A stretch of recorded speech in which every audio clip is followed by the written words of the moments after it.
2008 வெறும் 73,000 லட்சம் கோடி இருந்த கடன் 2026 கிட்டத்தட்ட 10 லட்சம் கோடி ஆயிடுச்சு.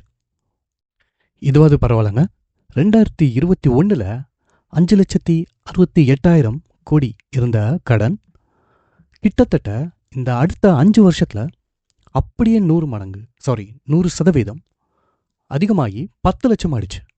வெறும் 5 வருஷத்தில் 5 லட்சம் கோடி அப்படியே டபுள் மடங்கு கடன் வாங்குறது ஆக்சுவலி சாத்தியமா? அப்போது கடன் இவ்வளோ வாங்கினா வருமானம் எவ்வளோ இருக்கும்? வாங்க ஒரு டீட்டெயில் அனாலிசிஸ் பண்ணிடலாம்.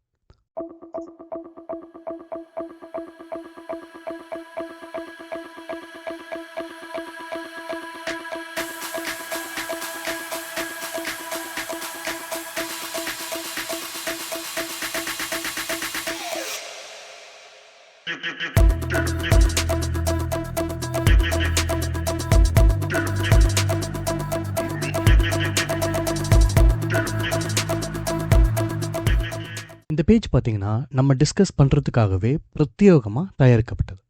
இப்போது இந்த இடத்துல நீங்கள் பார்க்குறது தமிழ்நாடோட மொத்த கடன் 2008 இருந்து 2026 வரை, அதுக்கப்புறம் எங்கெங்கெல்லாம் இந்த செலவுகள் இருக்குன்றதையும், இப்போதைக்கு ரிலீஸ் பண்ண பட்ஜெட் 3 லட்சம் கோடி அதையும் ஒன்றா சேர்த்து ஒரு proper facts and deep dive analysis பண்ணிடலாம்.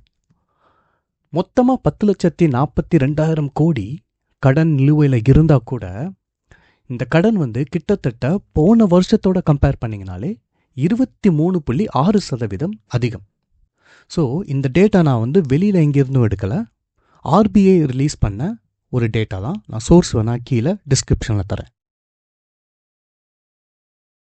இப்போ இந்த ட்ரெண்டில் பார்த்தீங்கன்னா முக்கியமாக 2008 இருந்து தமிழ்நாடு என்னதான் வளர்ச்சி இருந்தாலும் அந்த கடன் அப்படின்றது பார்த்திங்கன்னா அப்படியே ஃப்ளாட்டாக தான் போயிட்டுருக்கு.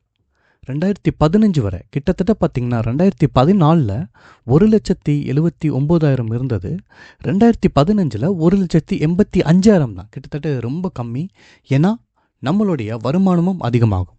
ஸோ வருமானம் அதிகமாகும்போது அதுக்கு உண்டான செலவுகளும் அதிகமாகும். அதை இன்வெஸ்ட்மெண்ட், இன்ஃப்ராஸ்ட்ரக்சர் இந்த மாதிரி நிறைய விஷயங்கள் பண்ணும்போது இது எசென்ஷியல், நம்மளால் அவாய்ட் பண்ண முடியாது. இது எதனாலனா கவர்மெண்ட் ரெவென்யூ பிளாட்ஃபார்மை இம்ப்ரூவ் பண்ணாததால தான். அது மட்டும் இல்லை, நம்மளுடைய செலவுகள் ரெவென்யூ பண்ணக்கூடிய செலவுகளாக இருக்கிறதும், அதே சமயத்தில் ரெவென்யூ இல்லாமல் இருக்கக்கூடிய செலவுகளும் ரொம்ப முக்கியம். எதுக்கெல்லாம் பண்ணுறோன்றது இந்த இடத்துல தான் ஒரு சில பாயிண்ட்ஸ் நாம் தமிழர் கட்சி சொல்கிற அந்த வருவாய் ஈட்டக்கூடிய விஷயங்கள் நம்ம தமிழ்நாட்டுக்கு முக்கியமாக தேவைன்றது தெரிய வருது. இந்த ட்ரெண்ட் பார்த்திங்கன்னா 2018 அப்புறமே இன்க்ரீஸ் ஆகுது. ஆல்மோஸ்ட் 17 2,83,000 இருந்தது. 18 3,22,000. ஆனால் இந்த 20 அப்படின்றது தான் நமக்கு பெஞ்ச் மார்க். 20க்கு அப்புறம் பார்த்திங்கன்னா 21 அந்த கோவிட் வருது, மிட் ஆஃப் 20. அதுக்கப்புறம் அதோட கடன் சுமை மொத்தமாக அப்படியே பீக் அடிக்குது. இப்போ பார்த்திங்கன்னா கிட்டத்தட்ட 10 லட்சம் கோடி கிட்ட இருக்கும். இப்போ இந்த அனாலிசிஸை முக்கியமாக நம்ம கூட இருக்கக்கூடிய போட்டி போடக்கூடிய மாநிலங்களோட நம்ம கம்பேர் பண்ணி பார்த்தோன்னா ஒரு இன்ஃபர்மேஷன் கிடைக்கும். இப்போ 2015 எடுத்துக்கோங்களேன். மகாராஷ்டிரா பார்த்திங்கன்னா 3,21,000. இப்போ தமிழ்நாடு இங்கே பார்த்திங்கன்னா இந்த கலரில் இருக்குது, பர்பிள் இந்த கலரில். ஸோ அப்போதைக்கு நம்மளுடைய கடன் ரொம்ப கம்மியாக தான் இருந்திருக்கு. இந்த இடத்துல பார்த்திங்கன்னா 2015 இருந்தே நம்மளுடைய கடன் விகிதம் அப்படியே இன்க்ரீஸ் ஆகிட்டே தான் இருக்கே தவிர, இப்போ இங்கெல்லாம் பார்த்திங்கன்னா இங்கே போயிட்டு ஒரு ஃப்ளாட்டாக வருது, ஒரு பர்டிகுலர் கர்வ் வருது பாருங்கள். அதுக்கப்புறம் ரொம்ப இன்க்ரீஸ் ஆகலை. இது ஃப்ளாட் பார்த்திங்கன்னா இட் இஸ் நாட் அப். அதே சமயத்தில் மகாராஷ்டிரா பார்த்திங்கனாலும் இங்கே ஆரம்பிக்கிறது இன்க்ரீஸ் ஆகுது. பட் அவங்களுடைய எக்கானமி ரொம்ப ரொம்ப பெருசு. தமிழ்நாட்டோட கிட்டத்தட்ட பார்த்திங்கன்னா அவங்க தான் எஸ்ஜிடிபியில் முதல் இடத்துல இருக்காங்க. ஸோ பேசிக்காக எக்ஸ்பென்சஸும் அதிகமாகும். இருந்தாலும் அவங்க நம்மளை விட கடனில் கம்மியாக இருக்காங்க. ஏன்னா நம்ம மாநிலத்தில் வருமானம் உற்பத்தி பண்ணக்கூடிய அளவு தொழில் முறைகள் கவர்மெண்ட் வசம் கிடையாது. இப்போ 2021 தான் நம்மளது அப்படியே பீக் போகுது. பட் 2021 எல்லாருமே கோவிட்னால தான் பாதிக்கப்பட்டோம். இருந்தாலும் பார்த்திங்கன்னா ஊபி, அப்புறம் தமிழ்நாடு, இது மகாராஷ்டிரா, அப்புறம் கர்நாடகா வந்து ரொம்ப ஃப்ளாட்டாக மெயின்டைன் பண்ணுறாங்க. ஸோ பேசிக்காக பார்த்தீங்கன்னா இவங்க எல்லாரும் ஒரே இடத்துல இருந்து இதுக்கப்புறம் நம்மளுடைய ட்ரெண்ட் பார்த்தீங்கன்னா அப்படியே மேலே போயிட்டுருக்கு. மற்றவங்க வந்து கண்ட்ரோல் பண்ணி கொண்டு வந்துட்டாங்க. ஏதோ ஒரு விஷயம் நம்ம இங்கே விட்டுட்டோன்னு மட்டும் தெரியுது. ஆனால் இதில் இன்னொரு டைரக்ஷன் நம்ம பார்க்க வேண்டியது இருக்குது. அது என்னன்னா, இந்த பிக்சரில் பார்த்தீங்கன்னா நமக்கு நல்ல ஸ்ட்ராங்காக தெரிய வந்துடும். ஏன் சொல்கிறேன்னா, இப்போ இங்கே 2021, 22 இதை எடுத்துக்கிட்டிங்கன்னா,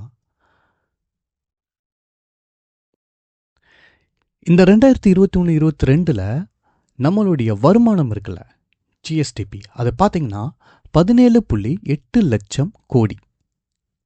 அதே நேரத்தில் நம்மளுடைய செலவு பார்த்தீங்கன்னா கடன் பார்த்தீங்கன்னா 5,68,000 கோடி. ஸோ இதுக்கப்புறம் 2022, 23ல் 6,60,000 கோடி. ஆனால் நம்மளுடைய டோட்டல் ஜிடிபி பார்த்தீங்கன்னா 20 லட்சம் கோடி. இந்த 2021 இருந்து 2026 வரை மொத்தமாக எடுத்துக்கிட்டோன்னா நம்ம சொன்ன மாதிரி 10.4 லட்சம் கோடிகள் கடனாக இருந்தாலும் நம்மளுடைய ரெவென்யூ பாருங்கள் 20 லட்சத்தில் இருந்து அப்படியே இன்க்ரீஸ் ஆகி கிட்டத்தட்ட 40 லட்சம் கோடி ஆயிடுச்சு. இதனால தான் தமிழ்நாட்டோட ஜிடிபி பயங்கரமாக கண்டினியூஸாக இந்த லாஸ்ட் 5 வருஷத்தில் க்ரோ ஆகிட்டுருக்கு. எப்படி நம்ம வந்து பல விதமான விஷயங்களை ஓப்பனாக பேசுகிறோமோ, சேலஞ்ச் பண்ணுறோமோ, அதே மாதிரி ஒரு விஷயம் பாசிட்டிவாக நடந்தாலும் அதை மென்ஷன் பண்ணணும். அதுக்காக நான் இது வந்து இந்த கடன் தொகை வந்து அதிகமாக ஆறுது இந்த ப்ராஃபிட்டுக்கு ஈக்குவல்னு சொல்ல வரல. நம்மளை விட அதிகமாக ப்ராஃபிட் பண்ணுறவங்க பேசிக்காக கடன் கம்மியாக வச்சுருக்காங்க. நம்மளுடைய முக்கியமான டார்கெட் என்னவாக இருக்கணும்னா, கடன் வாங்கி இம்ப்ரூவ் பண்ணுறதா இருக்கக்கூடாது. அந்த ரெவென்யூவை கடன் இல்லாமல் லோக்கலாக ஸ்டேட் மூலம் உற்பத்தி பண்ணி அவங்களுக்கு என்னென்னலாம் வந்து ரெவென்யூ அதிகமாக வருமோ அந்த ஒரு விஷயத்தை இனிஷியேட்டிவ் எடுக்கணும். அதுதான் ரொம்ப ரொம்ப முக்கியமான விஷயம்.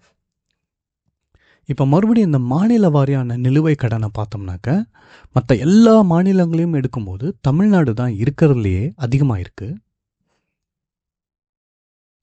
நம்மளுடைய வளர்ச்சி விகிதம் பார்த்திங்கன்னா அதுவும் ரொம்ப ரொம்ப முக்கியம். எவ்வளோ கன்சிஸ்டன்சியாக நம்ம பர்ஃபார்ம் பண்ணுறோம் அப்படின்றது. ஸோ அந்த விஷயத்தில் பார்த்திங்கன்னா 2009 எடுத்துட்டிங்கன்னா 2015 மட்டும் பெரிய ட்ராப் இருந்திருக்கு. இன்னும் சொல்லப்போனால் 2021 23%, which is a very very huge. அதுக்கப்புறம் ஈவன் தோ சர்டன் சேலஞ்சஸ் இருந்தாலும் கோவிட்க்கு அப்புறம் நம்ம என்ன பண்ணியிருக்கோம்னா சஸ்டெயினபிளாக மெயின்டைன் பண்ணியிருக்கோம் அதே லெவலை. இதுதான் நம்மளுடைய என்னதான் கடன் இருந்தாலும் நம்மளுடைய ஜிடிபி அதுக்கு ஈக்குவலாக அதிகமாக இருக்கிறதுனால நம்மளால் மேனேஜ் பண்ண முடியுது. அதே சமயத்தில் நம்ம தமிழ்நாட்டோட வளர்ச்சியை நாட்டு வளர்ச்சியோட ஒப்பிட்டு எந்த லெவலில் இருக்குன்றதையும் பார்த்துருவோம். இப்போ நான் சொன்ன மாதிரி 2008 நம்ம 73,000 கோடி இருந்தாலும் மொத்தமாக நம்ம இந்தியாவோட மொத்த கடன் பார்த்திங்கன்னா 13,56,000. இதில் 5.4% நம்ம மாநிலத்தோட கடன் மட்டும் இருந்துச்சு. அதே இது பார்த்திங்கன்னா க்ரோ ஆக ஆக இப்போ இந்தியாவோட மொத்த கடன் கிட்டத்தட்ட நம்பர் அதே மாதிரி இருக்குது. பட் ஆனால் இது வந்து 104 லட்சம் கோடி. ஸோ தமிழ்நாடு வந்து 10.42 லட்சம் கோடி. ஸோ இன்னும் பார்த்திங்கன்னா 10% 2023 தமிழ்நாட்டோட கடன் இந்தியாவோட கடன்லேருந்து கிட்டத்தட்ட 10% இருக்குது. ஸோ நம்மளுடைய கான்ட்ரிபியூஷன் இந்தியாவோட மொத்த ப்ராஃபிட்டில் ஒரு சிக்னிஃபிகண்ட் இம்பேக்டை ஏற்படுத்துது. ஸோ அடுத்தது என்ன பார்க்க போகிறோன்னா, தமிழ்நாட்டோட நிதி நிலை அறிக்கை எப்படி இருக்குன்றதை பார்க்க போகிறோம். எதனால் இது ரொம்ப முக்கியம்னா, இப்போது நமக்கு ஏற்கனவே கடன் இருக்குல்ல, 5 லட்சம் கோடி கடன் இருக்குது. ஆனால் ஒவ்வொரு வருஷமும் பட்ஜெட் வருமானத்துக்கு தகுந்த மாதிரி நம்ம செலவு பண்ணணும்ல, அது எங்கே செலவு பண்ணுறோன்றதை பொறுத்து தான் இந்த கடனும் அதிகமாகுது.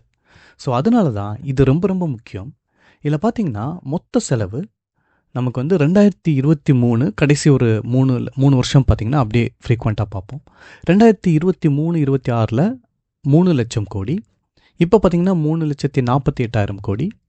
இப்போ பார்த்திங்கன்னா அதுக்கடுத்து பார்த்திங்கன்னா 2024-25 பார்த்திங்கன்னா 3,40,000. இப்போ மொத்தமாக ப்ரொஜெக்டட் 3,73,000 கோடி. நம்மளுடைய இந்த கம்ப்ளீட் அனாலிசிஸ் பார்த்திங்கன்னா ரிசர்வ் பேங்க் வெளியிட்டிருக்கக்கூடிய அனாக்ஷியஸ் 2லேருந்து எடுக்கப்பட்டது. அப்புறம் இது போக வந்து ரீசெண்டாக அவங்களுடைய ஸ்டாட்ஸ்லேயும் வந்து கிளியராக மென்ஷன் பண்ணியிருக்காங்க. அதில் இருக்கக்கூடிய அட்டவணையை நம்ம என்ன பண்ணியிருக்கோன்னா பிரித்து அதுக்குண்டான நியூஸஸை வந்து ஆட் பண்ணி அதை ஒரு சின்ன ரிப்போர்ட்டாக ப்ரிப்பேர் பண்ணி உங்களுக்காக சப்மிட் பண்ணியிருக்கோம். ஸோ நான் பார்க்குறது என்னென்னா, நம்ம கிட்டத்தட்ட 30,000 பேருக்கு மேலே நம்ம சைட்டை விசிட் பண்ணியிருக்கீங்க லாஸ்ட் ஒரு மாதத்தில். பட் ஆனால் யாரும் சப்ஸ்கிரைப் பண்ணல. நம்ம நிறைய எஃபர்ட் போடுறோம். எலெக்ஷன்ஸ் ப்ரெடிக்ஷன்ஸ்லாம் வந்து பயங்கரமாக வந்துட்டுருக்கு. ஸோ நம்ம ப்ரெடிக்ட் பண்ண நம்பர்ஸ் முதற்கொண்டு எக்ஸாக்டாக மேட்ச் ஆகிருக்கு. மறந்துடாமல் தொடர்ந்து இணைந்திருங்கள். நிறைய பேசுவோம். வணக்கம். இது மேயர் நத்தால்.